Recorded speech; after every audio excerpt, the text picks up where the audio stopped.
New videos every day.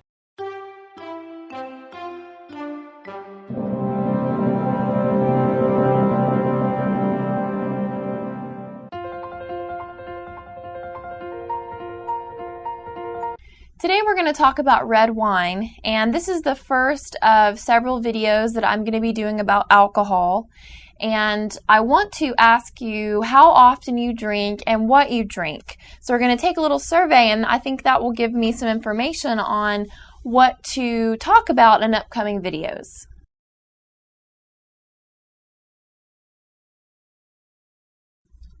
So the reason why we started off with red wine for this first video of our alcohol series is because you hear the most health benefits about red wine in the news and the media. You know, it's going to lower cholesterol, it's going to decrease your risk for cardiovascular disease, it can promote this and that, and so that's why I really wanted to tackle red wine first. But understand that the benefits that are associated with red wine don't extend to other types of alcoholic beverages. So you're not going to get the same benefits as if you're drinking tequila or vodka or beer. You know, the benefits that you hear about all pertain to red wine. So don't get that confused.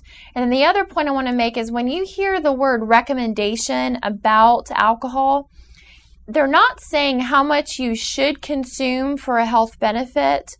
The recommendation is saying you cannot consume more than that amount, otherwise it can be dangerous.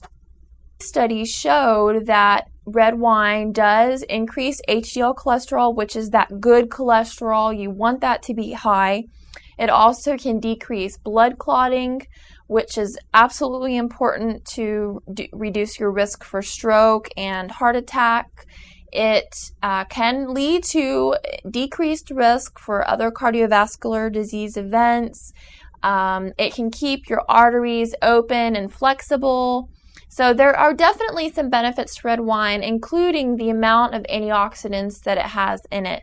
There's a specific type of antioxidant called resveratrol, and that specific kind of antioxidant has lots of benefits. A lot of the research now is showing that it may have some anti-cancer effects, but I want to make it very clear that the research that is all about resveratrol is only being done in mice right now, and the amount of that antioxidant that they are giving to mice in order to induce that anti-cancer effect would equal in a human consumption amount anywhere from 2.5 bottles to 100 bottles of wine a day.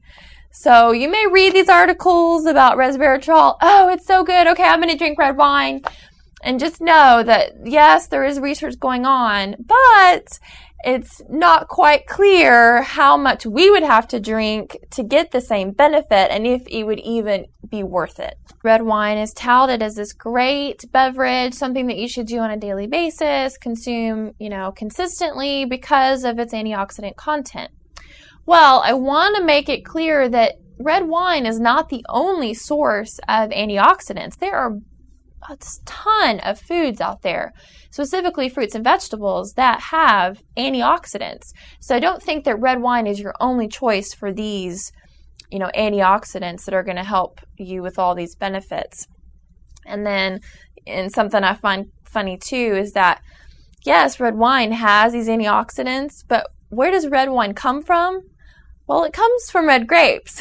So the antioxidants that are present in the red wine, they are present in the actual grape. So you don't need to have red wine and have the risk of alcohol just to get that antioxidant benefit. So to summarize the benefits of red wine, it's going to increase your HDL, which is that good cholesterol, can decrease your blood clotting, prevent artery damage, decrease cardiovascular disease. It can be a source of antioxidants. So there are definitely some benefits. However, there are definitely some negatives that go along with drinking red wine as well. And one of the first ones that I want to mention is increased blood pressure. Now, in our society, hypertension, which is high blood pressure, is very common. It often goes along with cardiovascular disease, high cholesterol, metabolic syndrome. A lot of these things are grouped together. With hypertension, that's a lot of times associated with a high salt diet. So we really, in our society, in our Western diet, our high salt intake of food, we do not need another thing that's going to increase our blood pressure. When wine is consumed in more amount than what is recommended, it can also lead to increased triglycerides. And triglycerides are often tested when you go to the doctor's office or go somewhere to get your cholesterol tested. And it's a type of fat that's basically, when it's elevated, it increases your risk for cardiovascular disease and stroke. And oftentimes your triglycerides will be elevated if you eat a lot of starches and fats in combination. So chips and queso together, chocolate cake because it has lots of butter and lots of sugar. So those are just two ideas. But anyways, red wine is also going to increase your triglycerides. Red wine, when consumed in too much amount, excessive amounts, can lead to also obesity. And with the obesity rate skyrocketing really everywhere around the world, it's important to keep in mind that if you're consuming wine for the benefit of antioxidants, but then it has the risk of obesity, it doesn't make sense to consume it just for the antioxidants when you could be consuming other foods for the same benefit. Excess wine intake can also lead to liver damage. It can result in fatty liver, cirrhosis of the liver, irreparable liver damage, and it can lead to liver cancer, among other types of cancer as well, specifically the mouth cancer, esophagus cancer, the whole way down the digestive system, and then including the liver. And one of the other risks is for a weakened heart muscle when you consume red wine in too much amounts. And it doesn't affect everyone like that, but specifically some people do have a sensitivity to alcohol for a weak heart muscle. It's called cardiomyopathy. And so certainly if that is in your family history, avoid alcohol. And I'm sure you know that alcohol does lead to dehydration.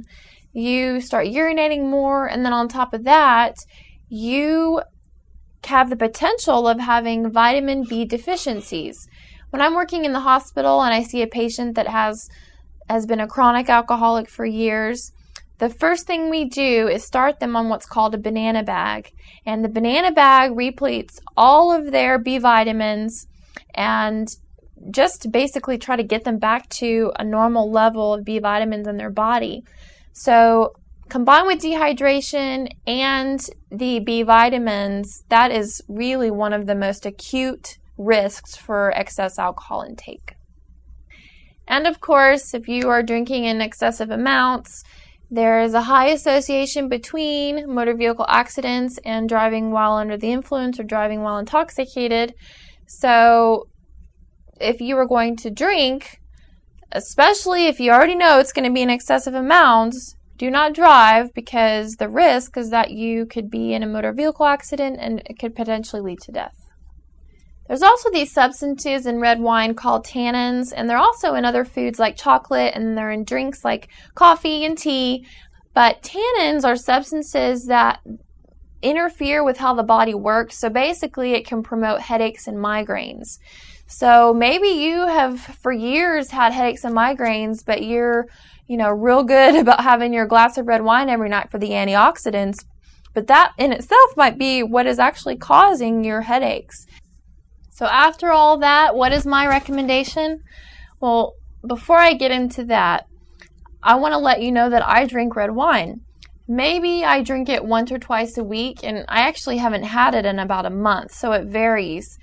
But yes, I'll drink it. But the important thing to know is that I don't drink it for the antioxidant benefits or all the benefits we talked about.